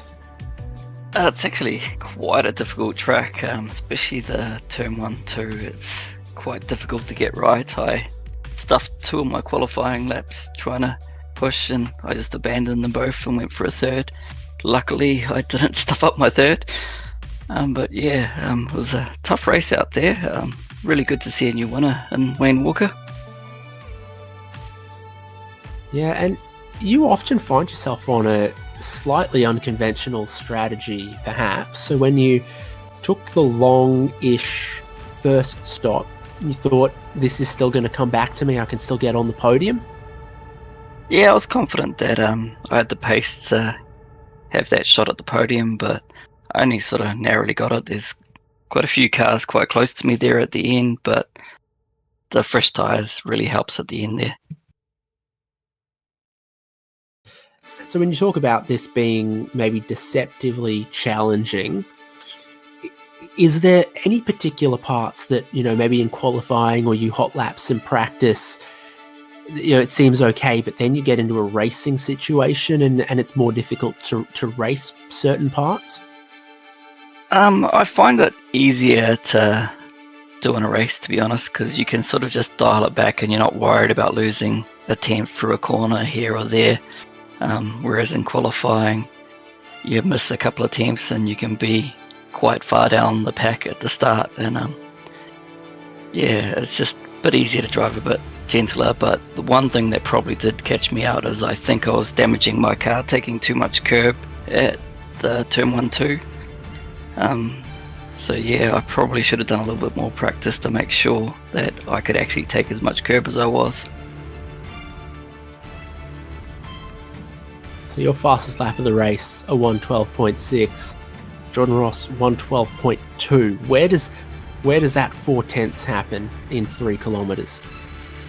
Most of it will be sector 2. I was aware before coming into the session of how fast Jordan was, and we were pretty much even everywhere around the track except that sector 2. It's just quite a flowy sort of section, and it's quite hard to keep on line and keep your pace up. You sort of miss an apex or run wide by about a foot, and it just stuffs you up for that whole sequence of corners. Well, if this one's going to return at any point, I'm sure that learning will all be super useful. You grab a podium from 4th to 3rd and put on another very strong Synergy sim racing showing in RaceKraft V8 Vets. Who would you like to thank? I'd just like to thank the guys at Synergy. They're always there supporting me, and thanks to everyone who puts on the series. Thanks, Mike. We'll catch you around. Cheers. Also from Synergy Sim Racing, Daniel Yeaman is going to speak to our 2nd place finisher. Yeah, so bringing Jordan Ross here and now. And Jordan, I haven't spoken to you yet. This is because we let David usually speak to the race winner. But not to take away from Wayne's performance tonight, was there something about the combination that just didn't quite click for you out there this evening in race trim? No, I think Wayne just did a much better job than me tonight. And my preparation was probably not where it should have been. And mate, Wayne just did a much better job. So yeah, massive congrats to him. He was flying out there, particularly good out of turn 1, and we were just discussing in the green room then. He was using different gears and all that sort of stuff. I sort of figured it out at the end in the last stint what he was doing, and I was able to sort of match him with lap times at the end. But in that middle stint, that was where all the damage was done, and that's just from him preparing better than me, mate. It's a good point you make there, guys. Yeah, busy last night at a different track with a Logitech V8 Pro series for you, of course, and the demands of that series, obviously, I totally get that, would obviously take up a lot of your time. But yeah, so what's it been like sort of, a new track where you haven't seen this really raced in V8s anywhere of note? I have seen it race, but it was with a completely different group of drivers and such. So what was it like out there to race? Because very wide straights, but then... and also the width going into turn 7, but the rest of the circuit pretty narrow around this place. Mate, I reckon it's an awesome little track. It's really fun to drive. And yeah, in terms of racing, it's probably, with the cars now and all the tracks we go to, we all say it, that it's so hard to pass, but that's just because of the quality of the drivers up and down the field and how close all the cars are. And obviously we've got a fixed set. So maybe on open set and maybe in a different series, different cars or whatever, it'd be pretty pretty good, pretty entertaining. But mate, I still think it was really fun track to drive. It's definitely some big curbs out there and some good little technical parts. Really hard to get the car rotated to get onto the back straight. Really hard to get it in there because the corner sort of drops away from you and get on the power. So yeah, pretty challenging. But mate, I'd come here again. I like the track. That's good to hear because it's a track I certainly have a bit of interest in, having seen it in the real world with NASCAR and IndyCar, and it's one of the things where it's like I haven't actually raced it yet, so it'd be nice to see find an experience and hear a positive review of it. So that's a thumbs up from me too then, good to hear. But speaking of your racing with the V8 Pro Series last night at Road America, you'll get to put some of that practice to use next week when we come back on Thursday night. Obviously, these setups and weather conditions being different might obviously change the nuances of it there, but confident as a result that being prepared for Pro Series will give you a strong foundation for next week as we look forward to the middle of the season. Yeah, I mean, over the years I've done plenty of laps at Road America, so we should be right turning up there next week. And probably last few rounds I've been saying Wayne's coming, and maybe in the broadcast and whatever, you guys might not see it, but like in the practice sessions, he's been really fast in all the practice sessions and stuff like that. So everyone else, is really sort of tipping the hat to Wayne because he's doing a mega job. And massive congrats to him. I can't wait for next week, and we should be able to battle it out again at Road America. And congrats to Mike as well on the podium. Indeed, strong night for you guys at Synergy Sim Racing with yourself and Mike, to say the least, let alone the other members of the team, such as Matt Brunt. Unfortunately, a bit tough of him down the field, but floors are yours. Who would you like to thank for your result tonight and helping you get it done out there as well? Mate, as always, just all the guys at SimSpeed for obviously turning up and doing this every week, and obviously you guys, commentators, obviously the organisers, Van Ree and Van Loon, behind the scenes with the vets thing and all the race control and all the competitors. A couple of really cool results to see out there tonight with Stone Street in P4 and Poynton getting a good top 10. So mate, I'm just enjoying the series, and thanks. I'll see you next week. Sounds good. Jordan Ross, second place here tonight. Bolton, thank you very much. And that leaves us with just one driver to speak to here, David. I'll leave it to you to bring in our newest V8 Vets race winner, both in all splits and seasons, and split one here as well, Wayne Walker, to join us here and now.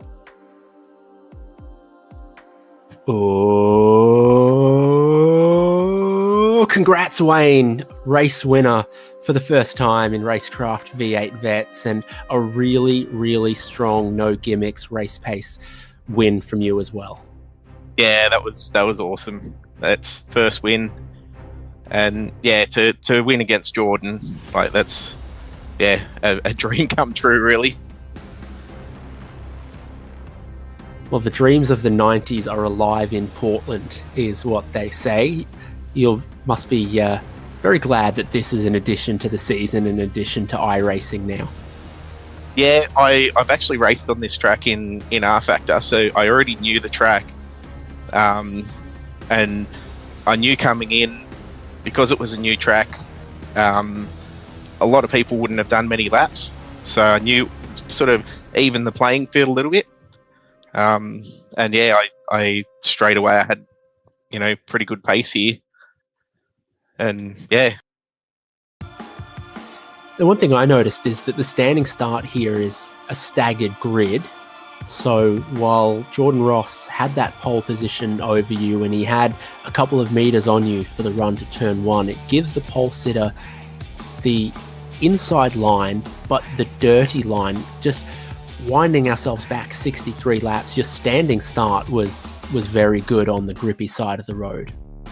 Yeah, I got a really good start. Was able to hold it around the outside of Jordan in turn one, and had the inside for two, and was able to sort of clear him out of there and hold the lead for that whole first stint. What was your feeling of how he was racing you in that first stint? Because he was he was super close to you, but we never saw him, moving about too much or looking to have a lunge at you. Yeah, I couldn't pull away. He was stuck there, but I don't know whether he was just sitting there and didn't want to make the move in that first stint.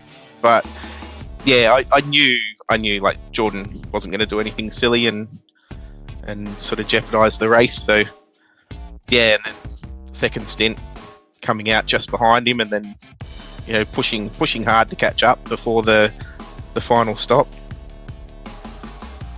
That feels like kind of where the race was won for you, because you took 2 seconds more fuel at the first pit stop.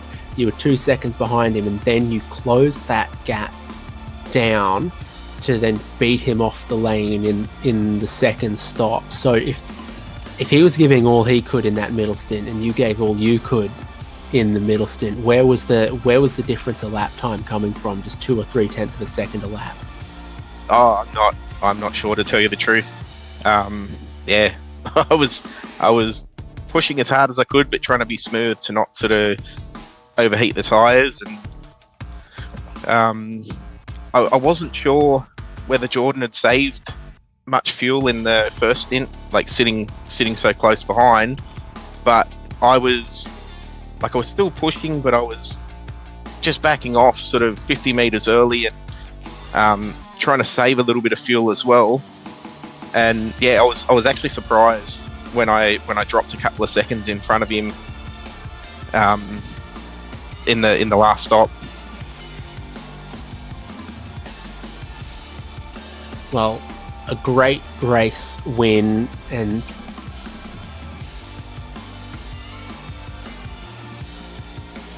fantastic race win for you, Wayne. You demonstrated great pace. You nailed the strategy versus Jordan Ross, and then there was also, from about the back half of the race, a lot of traffic for you to deal with being at such a quick short lap.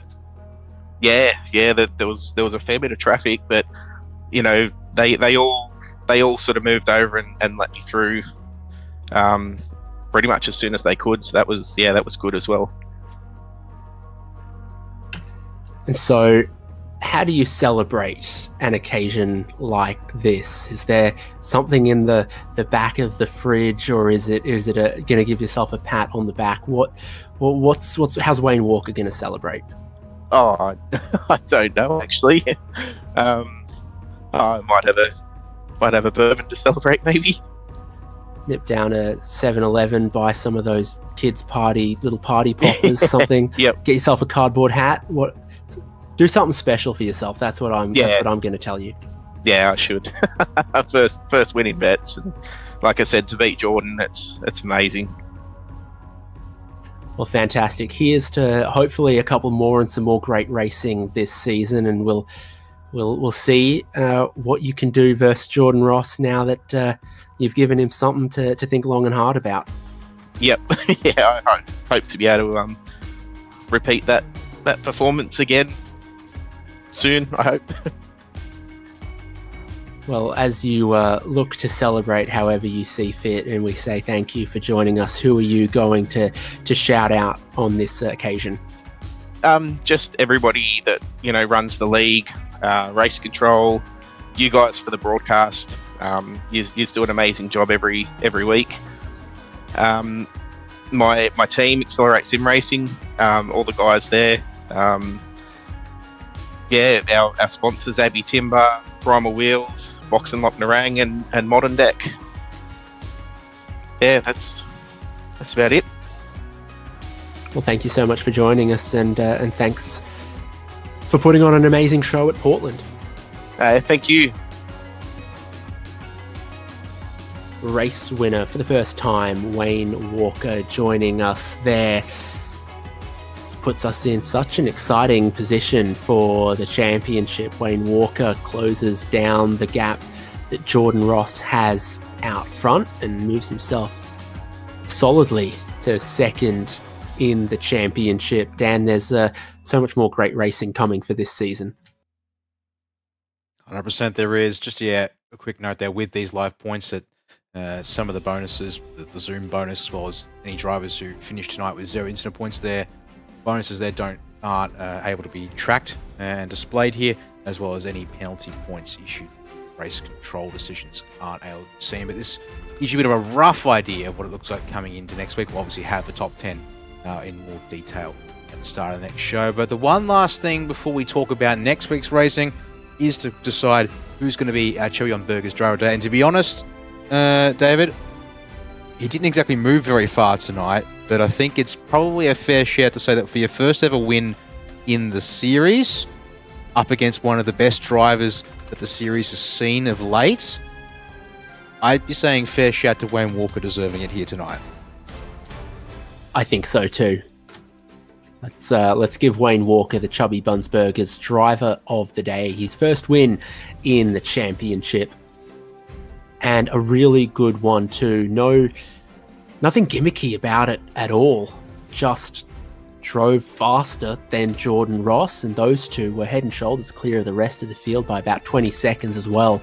Just immense pace that no one else could match, and a great race win for Wayne Walker. Next round is 200 kilometers from Road America, and such is the difference. Portland versus Road America, it's half as many laps.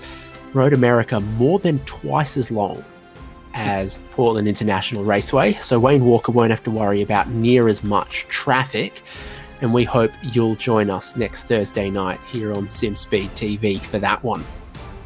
Indeed. 8:30 p.m. AEST start as we usually do. Hopefully it won't drag out too long as well, because I've got to fly in just a couple of moments' time here tonight. But thank you all very much for joining us once again. And David, I'll leave it to you to thank sponsors and partners that make this series possible. Yes, exactly. It's title sponsor RaceKraft, it's Logitech G, Nova Sim Sports, Parramatta Isuzu Ute, Player One Sim Gear, LGC Images, Chubby Buns Burgers, of course, and SimSpeed, all part of RaceKraft Simulations V8 Vets for Season 24. Round 4 from Portland International Raceway was a delight.